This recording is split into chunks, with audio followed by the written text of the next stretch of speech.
Hi, my name is Pangalan Guro Jon Ward. I teach Inayan Eskrima, and you're watching FMAPulse.com.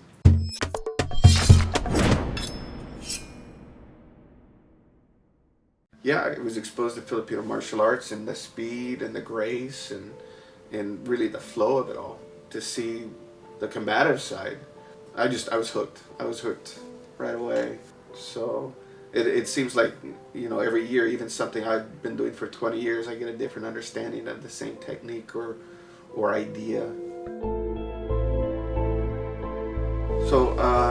Suro getting started in late 65, early 66 with Grandmaster Caballas, and he did privates because he was living in the Bay Area and he'd drive to Stockton every weekend and stay in Stockton. They trained with Grandmaster Max and Grandmaster Caballas for 2 days straight, and he'd go, no, we train like 8 hours a day.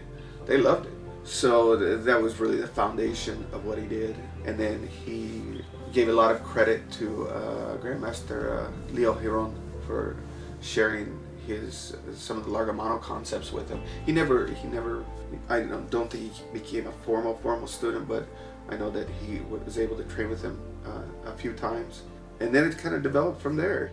The 7 complete styles that Suro taught were, again, Inayan Cerrada, Inayan Cadena de Mano, Inayan Largamano, then Inayan de Cuerdas, Inayan Sinawali, Inayan Espada y Daga, and then Inayan Sibabancao. So those were the systems he taught. Now I've gone on to add some Dumog and the Panatukan from the years that I've traveled and taught, and I came from a kick punch background anyway, so being able to meet some of the masters and they would share with me. I don't preface that by saying Inayan when I teach it, because that's not what my teacher taught me. But I say, hey, we teach this in addition. It's just kind of something that I make sure, okay, this is the pure Inayan that I learned from Mike Inay. Like I said, I've never changed the technique that he taught me. As far as I'm concerned, I've told my instructors, you don't change these.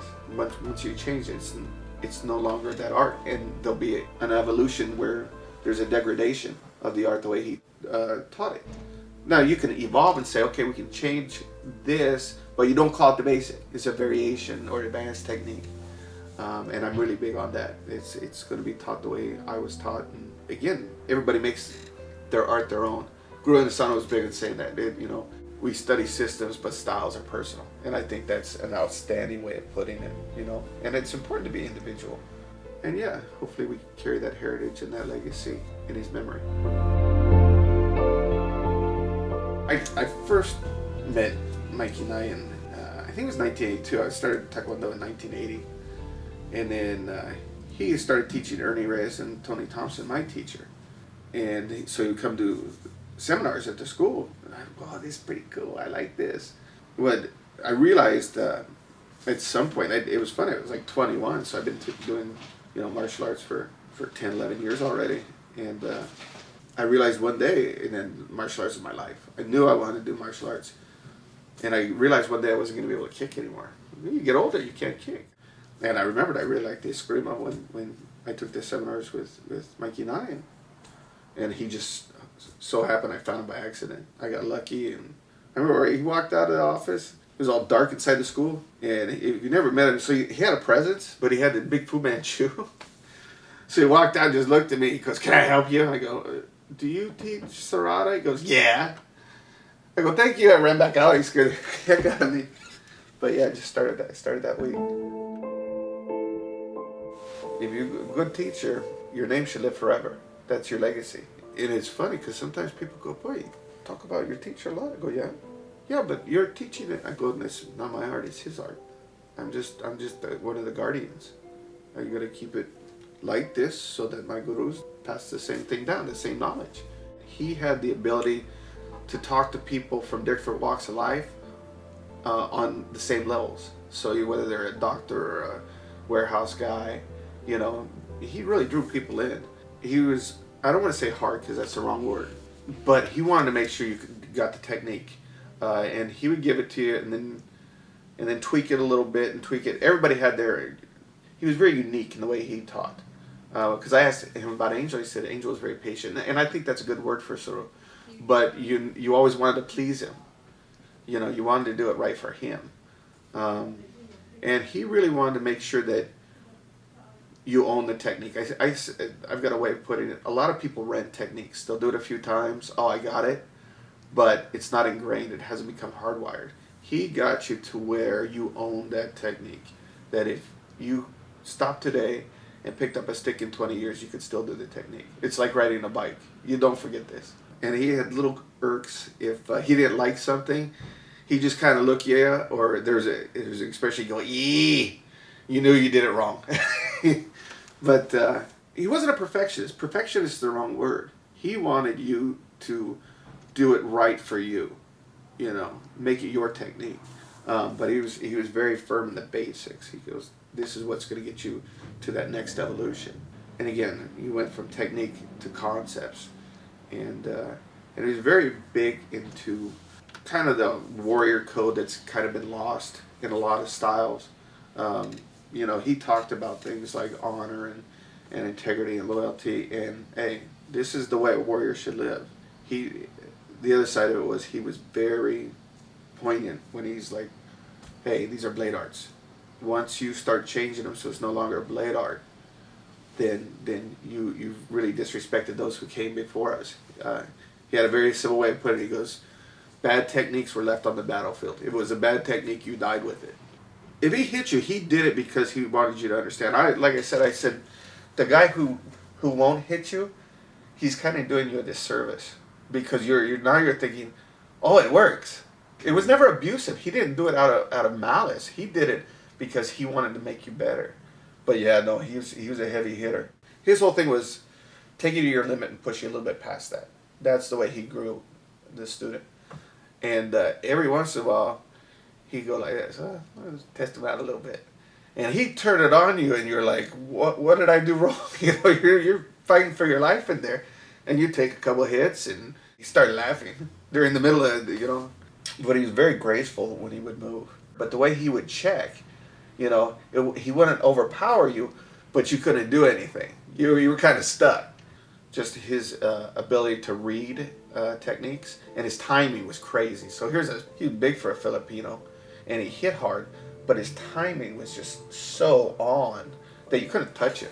I mean, I still say, you know, we lost him way too soon, but I go, he's still faster than all of us when he passed away. But yeah, he turned out some really outstanding martial artists. If you wore a black shirt, you're a guru. You knew something for sure. And everybody had their own like little unique play on things, or their own gifts. Some people hit a little bit harder, some people were a little bit faster. Some people's timing, and quite a few were they all had the complete package. So it was really fun training with those guys as we came up, and it was very much a family atmosphere. When I was living with Suro, he was funny. He goes, don't think just because we live together we're gonna train all the time. I go, oh, fine, you know. So I'd be in the kitchen cooking, and he'd go, grab a stick. That was the type of thing. I go, what? He goes, grab a stick, come here. Do a technique, you know.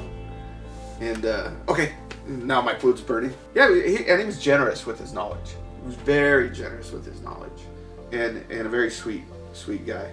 He shared a lot of himself with it. Once you really became one of his students, he really opened up. I remember him telling me one time, it was just kind of a tough time, and he said, you know what, as long as I got a loaf of bread, you got half of it. So that was kind of who he was. He was very open-minded, want to see stuff. He was very loyal to his teachers and what they taught. So his thing was, I don't want to take your technique and change what I already do. This is my foundation. But if you show me something where I go, I think this will apply, you know, maybe my personal application. Yeah, absolutely. And he had a good eye for technique. And that was the idea of the West Coast Escrima Society. Was he tried to, you know, he co-founded it and tried to bring these escrimadors on the West Coast together to share, you know, knowledge and ideas. Again, because of the social media, things like YouTube, the arts being in the movies, and people going, well, what's that? And I think it was Jeff Amata who did all the Bourne movies, the movie Hannah, the Mission Impossible, and now we've got the documentaries. It's kind of coming out of the shadows, I think in the next 10 years you're going to see a huge growth, and I think that's got to be tempered with, how do we do it? We keep the standard, because it's hard. It's hard. You go through those growing pains of keeping the quality, and okay, if that's the case, because a lot of those manangs, they would only take 2 or 3 students, so those guys were players. If you're teaching a group of 20, how do you keep that standard? So that's really where kind of my head's at, is we keep the standard. This is the way my teacher would have wanted it, so this is the way it's going to be done. If you're putting out people who aren't living up to that legacy, then okay, there you got to make some pretty dramatic decisions. But luckily we haven't had the problem where I'm really big on quality control, and hey, the fact that we're, if you're going to earn that black shirt, then you're going to earn it. I don't give things away. My teacher didn't do it with me, but I know Suro would be real happy. Mike and I would be real happy with to see how his art's grown. So I teach in San Jose, California, and Santa Clara, California. Our website is InayanMartialArts.com. So again, Inayan is INAYAN, and then martial arts plural.com.